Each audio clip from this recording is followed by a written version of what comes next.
इथे आहेत ते कोरडे मसाले आहेत. याच्यामध्ये थोडा गरम मसाला, हे धणे आणि जिरेची एकत्र पूड करून ठेवली आहे ती घेतलेली आहे. लाल तिखट आहे, थोडासा साबुदाणा. हे ॲक्च्युली पोटाला थंड असतं म्हणून मी थोडंसं घालतेच. त्याच्यानंतर इथे हळद आहे, जिरे आहे आणि मोहरी फोडणीसाठी. तर हे तुम्ही पाहू शकता. कलर पण छान आहे आणि सगळं फ्रेश आहे.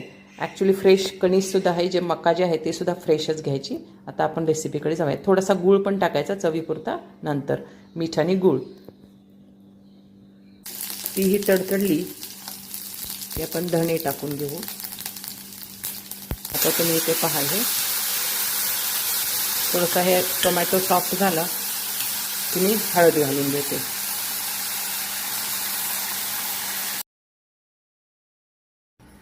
पूर्ण व्हिडिओ पाहण्यासाठी माझ्या यूट्यूब चॅनलमध्ये जाऊन तुम्ही लॉंग व्हिडिओ पाहू शकता.